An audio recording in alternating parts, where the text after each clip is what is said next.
We have our first guest, and her name is Krista Lynn. She's been here before, so you're going to recognize her, and we're going to talk about her newest book. Hi, Krista. Hi, Carol. How are you doing? So glad to have you. Thank you for having me back. This is really fun. Yeah. I love talking with you. Oh, I love talking with you and everybody. It's just the greatest job you could possibly have. I think so. So we're going to talk about your book today. Yes, we are. We've talked about you several times, and got a feeling of how you got into writing and everything. And now you're really started on a new book, and you have this one already published.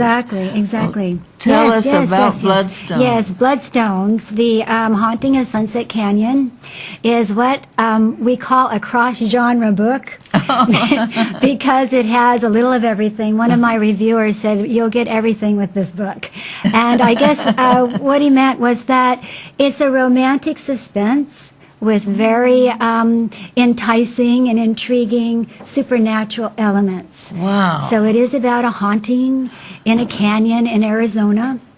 And it sort of winds out with a lot of different ideas also about the desert, about the mysticism in the desert.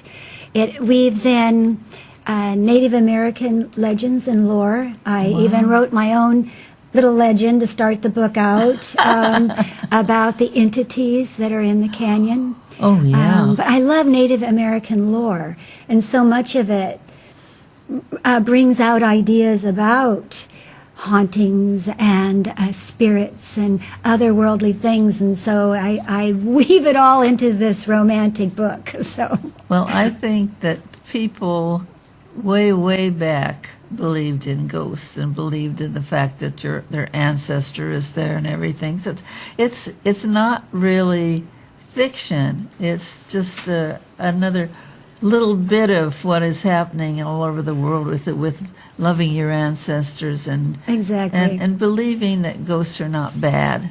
Right, and believing that that energy resides, maybe doesn't completely leave a spot. In the Bloodstones saga, which I call the Canyon series, there are 3 books. The next book that is coming out, hopefully around the beginning of 2017, is called Cast in Stone, and we get either further into the mystery of what is in the canyon, what is dwelling there that has affected several families that I weave in their stories also, their trials and tribulations, what it is that drives them as well, and how they're connected to what's going on in the canyon. So the next book is called Cast in Stone, The Secret of New Moon Mesa. Wow. And so it's all sort of winding down, and the last book is Heart of Stone, and it does reveal what is actually in the canyon. Are they really ghosts, or are they something else? We're not going to tell yet, because that's book 3. No, it's book 3, and quite frankly, there are days when I don't know either. That's the author's path. Sometimes you start writing and you go, oh, that's what's happening. Oh, that's what my characters are telling me to do. Yes, isn't that true? Because it just comes. It does. You know where it comes from, actually, but it comes. The most work that we do is trying to weave all of these things that come into the right. To tell a story, to engage people. I guess also with The Haunting of Sunset Canyon with Bloodstones is I grew up in Arizona. I grew up very, very close to the desert because we lived on an old gold mine with no running water, electricity, and I think that I sort of got filled with the mystery and the magic of the desert and nature. And I think my book weaves a lot of that feeling into the, the love and the awe of nature and the desert. That may be a little underlining way why I would write this book. Well, that's what I was just going to ask you about. When did you, I know that you've always liked writing, but when did you, this idea really that came to you that was so important that you wanted other people to share it? When did that start? You know, I was an academic, so I had an academic position for most of my adult life, and I read mostly in my, to be a teacher. I was an earth science instructor, a geography instructor at the college level, so I was always sort of working on my career. but I started reading for fun when I was getting not that far away from retirement. And I went, oh my gosh, I really just love, romance, and I love adventure and mystery stories. And one day I thought, oh, I might want to write one. And so I started to write one, and then it just kept going. And it took me back to maybe some of my roots of what I love. And that's the desert and Native American Indian lore. So how did you pick the fictional people that are in the book? Well, I guess the major heroine of the story is Darcy Peel. And Darcy is a college professor. And she, at the time of the starting of the book, she's just packing up to come back to Arizona to find her sister who's lost in the canyon. And so I guess Darcy's a little bit me, except prettier, smarter. Oh, come you know on, what I'm no, saying? I don't believe that at all. I think you always put a little bit of yourself into your character, and so I made Darcy pretty cool. And she meets a really wonderful but younger deputy when she comes home to find her sister. And he has some sort of special abilities that tie him to the canyon. And so that's sort of why you keep reading. You wonder, who is he and how is he going to help her find her sister? Yeah, that's just the kind of book I love. In my book, I know I tried to. Every new character or generation came in, everyone had a problem to solve. Yeah, there has to be conflict. Yeah, they have to be trying to solve things, trying to come together, trying to find their mate, to find the person that they love, to take care of the person that they love.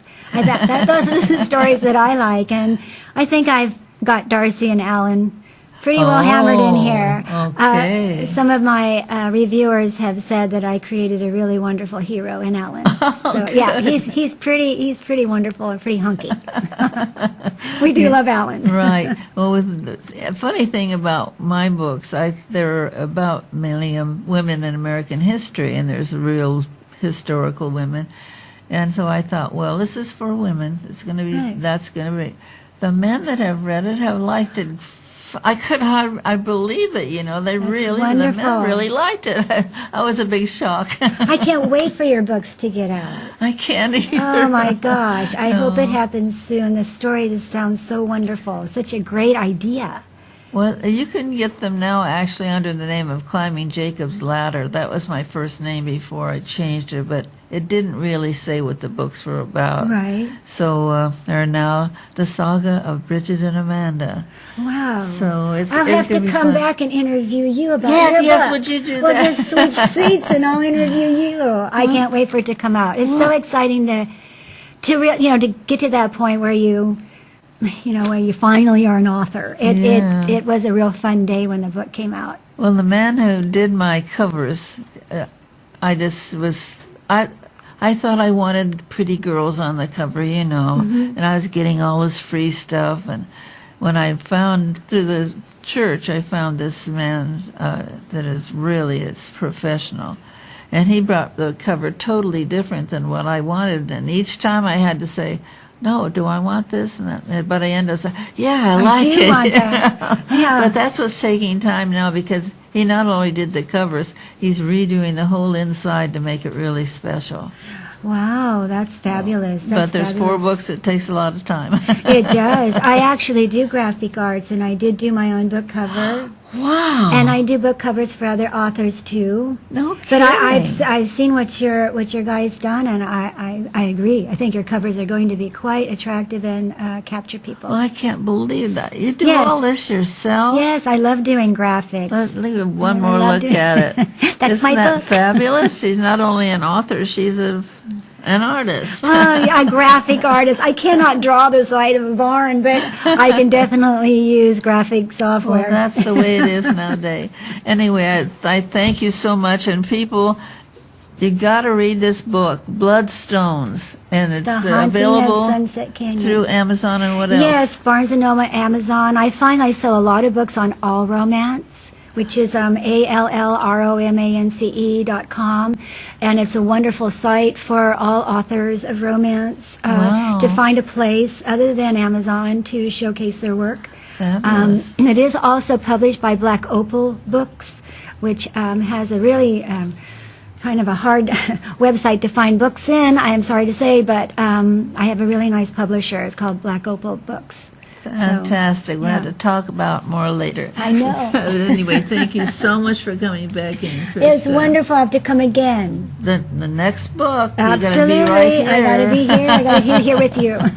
Okay, honey, Thank you so much. We'll be right back.